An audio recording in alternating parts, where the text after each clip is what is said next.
40대쯤 되면 갈림길이 오는 것 같아요. 될 놈, 안 될 놈. 승진할 사람, 승진 안 할 사람. 그 기준이 되는 부분이 능력이라고만 생각을 했었거든요.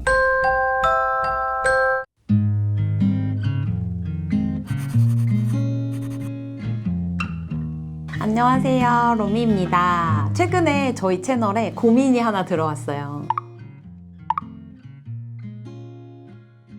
40대에 들어오면서 사실 회사를 다녀야 돼 말아야 돼 라는 고민보다 사실 40대는 내가 어떻게 버텨야 할까에 대한 고민들이 훨씬 더 많더라고요. 그 질문을 바탕으로 오늘 K 직장인 두 분을 모시고 이야기를 한번 해보려고 합니다. K 직장인 로남입니다.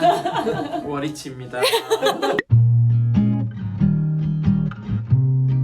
회사에 있을 때 20대, 30대 때 진짜 열심히 일했잖아요. 그때는 그 사람들의 이야기 되게 어려웠던 것 같아요. 그러니까 그렇게까지 자존감이 무너져 가면서까지도 회사 안에 있는 이유가 뭘까? 20대, 30대만 하더라도 열심히 하면 승진할 수 있어. 열심히 하면 내가 원하는 걸 다 얻어낼 수 있어 라고 그때는 생각했던 것 같아요. 한 40대쯤 되면 이제 갈림길이 오는 것 같아요. 될 놈, 안 될 놈.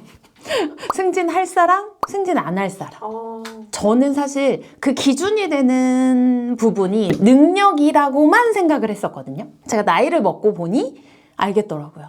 그게 능력만 가지고 승진할 거, 안 할 거를 결정하는 게 아니더라고요. 20대, 30대는 나만 생각하면 되는데 40대쯤 되면 일단 결혼을 했을 거고, 그럼 아이가 있을 거고, 그러면 배우자가 있는 거잖아요. 거기에다가 이제 경제 활동을 그만둔 부모님까지 있어. 40대 때 제일 많이 싸우는 게 그런 거예요. 회사 일과 가정과의 중립, 그 균형. 회사에서는 회사대로 열심히 하고 집에서는 집에대로 열심히 하려면 칼퇴를 해야 돼. 그러면 회사에서는 아무리 근무 시간이 열심히 하더라도 칼퇴만으로 그 수많은 경쟁에서 이겨내기가 어려운 거죠. 남들이 뭐 10시간 해서 올라갔을 때 나는 칼퇴를 해서 매일 6시간밖에 못해. 이게 아무리 능력이 뛰어난 사람이어도 한계가 있게 되는 거죠. 승진은 접게 되는 거고, 승진을 접고 나면 내가 더 해서 뭐 해? 그러니까 열정이 안 생기고, 열정이 안 생기니까 재미를 못 느끼고, 재미를 못 느끼니까 그냥 버티자로 넘어가게 되는 것 같다는 생각이 들더라고요. 나 회사 다녔을 때 팀장님이 계셨는데 그 팀장님이 실력은 되게 좋으셨어. 소위 말해서 인맥이 좀 약했어. 능력은 분명히 있으신 분인데 꼭 고가는 아슬아슬하게 조금 못 받으시고 승진 타이밍이 되면 항상 미끄러져. 3번 미끄러지니까 동기들은 다 승진하고 결국에는. 그래서 그 뒤부터는 일에 대한 능률도 많이 떨어지시고 일을 점점 등한시하시게 되더라고. 그래서 너무 안타까웠어. 과장님 이렇게 일 잘하시는데 왜 요즘에 무기력하세요? 이렇게 물어봤더니 일할 맛이 안 난다고 하시더라고. 자기는 최선을 다한 것 같은데 자꾸 승진해서 미끄러지고 나보다 맞아. 후배가 치고 올라가서 팀장 자리에 되고 나는 그 팀장한테 오더를 받고 과장님 그러면 다른 회사로 가면 되잖아요. 꼭 팀장님 정도 능력이면 이직 충분히 하실 수 있을 것 같은데 근데 이제 그것도 쉽지 않다. 애들이 이제 초등학교 고학년인데 지금 움직이는 거는 조금 리스키하다. 그래서 힘들어도 버틸 수밖에 없다. 20, 30대의 이직이나 뭔가 퇴사는 그래도 그땐 젊어라는 어떤 생각이 있는데 40대부터는 사실 그게 어렵고 너희 아빠 뭐해 했을 때 대답을 못하는 그 상황을 만들어주고 싶지 않다. 그 얘기를 하시더라고요. 저는 되게 개인주의적이라고 했잖아요. 그러니까 내가 내 삶이 너무 소중해. 그래서 나는 그 커리어를 포기하지 못하는 사람일 줄 알았는데 결혼을 하고 아이를 낳으니까 나도 그걸 포기하게 되더라고요. 근데 나보다 못했거나 나보다 비슷했거나 했던 사람이 내가 포기하지 않은 그거를 붙잡고 올라간 모습을 봤을 때 제일 힘들었어요. 저는 다시 나한테 물어본다고 하면 나는 다시 또 가족을 선택할 텐데 아이를 선택할 텐데 그럼 열심히 하는 게 어떤 의미가 있지? 무엇을 위한 열심히이지? 갑자기 날개가 꺾인 느낌이라고 해야 되나? 그래서 그때부터 내가 할 수 있는 게 많이 없네? 지금 40대들도 비슷한 마음이지 않을까. 일상 중에 있는 시간들을 좀 끊어내기를 했던 것 같아요. 최근에 제가 이제 얘기했던 분 같은 경우는 허리가 계속 아픈 거예요. 근데 머릿속에 생각은 있어. 아, 내가 허리가 아프니까 운동을 해야지. 끊어놨어. 맞아.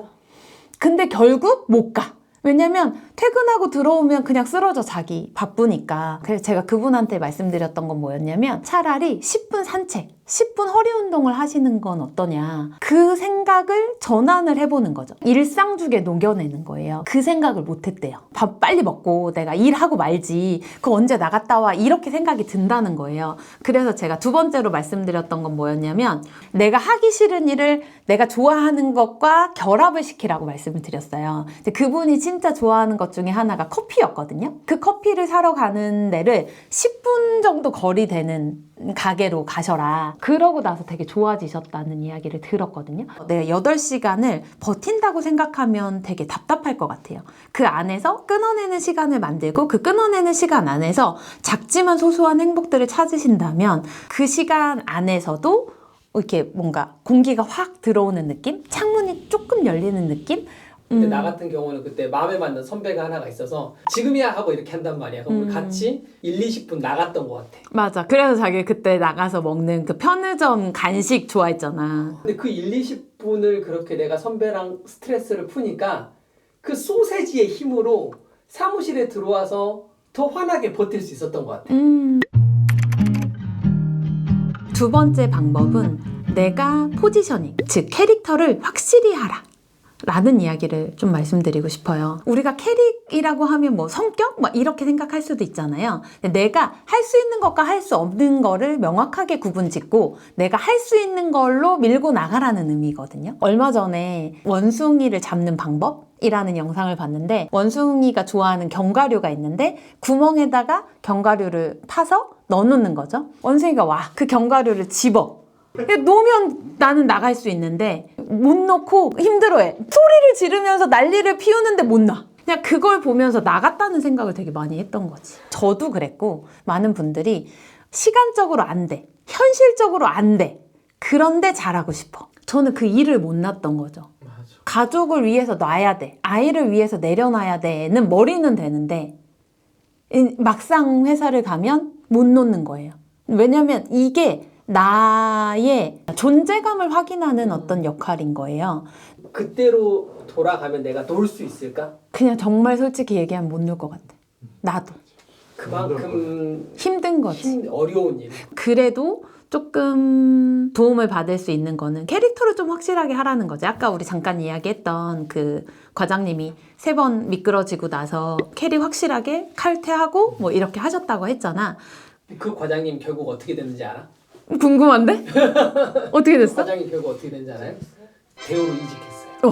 더 좋은 조건으로. 매우 높은 자격증이 있는데 그 자격증 공부를 하신 거예요. 업무와 개인을 위한 투자 시간을 분리하셨던 것 같아. 근데 그거에서도 우리가 힌트를 볼 수 있는 게 캐릭을 확실히 했어. 그러면 지금 당장에 내가 일을 할 수는 없다면 그거 말고 내가 미래를 위해서 그 일과 나의 삶을 조금 분리한 다음에 해볼 수 있는 것들을 시도해보는 거? 난 조금 다른 의미에서 나는 캐릭터를 확실하게 했던 것 같아. 조원재라는 사람의 캐릭터를 회사 내에서 분명하게 했어. 나는 일을 확실하게 하는 사람. 하지만 그 일과 관계없는 부탁이 들어왔을 때는 다 거절을 하는 사람. 그러니까 결과는 잘 나와. 뭐 결과가 잘 나오면 우리 팀원이 다 같이 고가가 좋아져. 그 여러 가지 부탁도 많이 받고 힘들었던 상황에서 캐릭터 때문에 내가 조금이라도 덜 힘들게 회사 생활을 하지 않았나. 근데 그것도 어쨌든 선택과 집중이긴 하네. 우리가 보통 직장 생활을 하면 일도 잘하고 관계도 좋고 사람도 잘 챙기고 예의도 바르고 뭐 이걸 다 원하는데 나는 관계는 그래. 내려놓을게. 나 욕먹어도 괜찮아. 일은 확실히 할게. 그러네. 내려놓음이네. 내려놓음. 어떤 걸 선택하고 어떤 걸 내려놓을 것이냐. 이 문제인 것 같아. 반대로 내 캐릭터를 잡지 못했는데 나는 항상 뭔가 잘 못한다라고 생각하고 있었거든요. 내가 생각하는 누구보다 실력도 처지고 항상 괜찮은 프로젝트에 계속 저를 껴줬거든요. 잘하는 사람 2명이 있으면 네. 이게 시너지가 안 난다는 거예요. 너무 잘났으니까. 너무 둘이 잘났으니까. 튀어. 뭔가 막 좀 틱틱 틱 어긋나고 너랑 있으면 확실히 스무스해지는구나. 시너지가 더 이게 근데 이것도 캐릭이 확실한 거잖아요. 어찌됐건. 근데 그 캐릭을 저는 몰랐어요. 내 역할 중에서 강점이 뭔지 이걸 파악하는 게 되게 중요한 부분이라는 생각이 드네요. 그래야 내가 그거를 조금 더 부각시켜서 사람들에게 얘기하고 그게 또 유능감이 되는 거잖아요, 결국은. 근데 내가 기준점이 일잘러는 무조건 능력이 출중한 거야 라고 기준을 잡아버리면 나는 되게 낮아지는 거잖아요. 제가 그랬거든요. 내가 못하는 걸 끌어올리려고 하지 말고 잘하는 걸 더 잘하는 포지셔닝으로 가신다면 조금 더 나의 행복감을 채워가면서 즐겁게는 안 될까요? 사실 제가 저한테 하고 싶은 말이기도 해요. 40대 직장인이 뭔가 버티는 게 아니라 그들도 애쓰고 있다는 거, 용기 내고 있다는 거, 내가 작아지지 않았으면 좋겠어요. 그냥 그 각자의 자리에서 우리 모두는 다 애쓰고 있는 것 같다는 생각이 들더라고요. 우리 진짜 열심히 살고 있어. 솔직히 진짜 열심히 살았고 지금도 열심히 살고 있어. 그리고 아둥바둥 하고 있고 맞아. 가족을 위해서, 우리를 위해서. 그러니까 이 영상 보는 사람들도 너무 자책하거나 내가 능력이 없어서 처졌거나 이런 생각 안 했으면 좋겠어. 정말 용기 내고 우리 입장에서 잘하고 있는 거니까. 맞아. 우리 잘하고 있는데 너 대단한데? 이런 말들을 스스로에게 조금 해줄 수 있는 40대가 됐으면 좋겠다는 생각이 듭니다. 우리 화이팅 한번 할게요. 화이팅!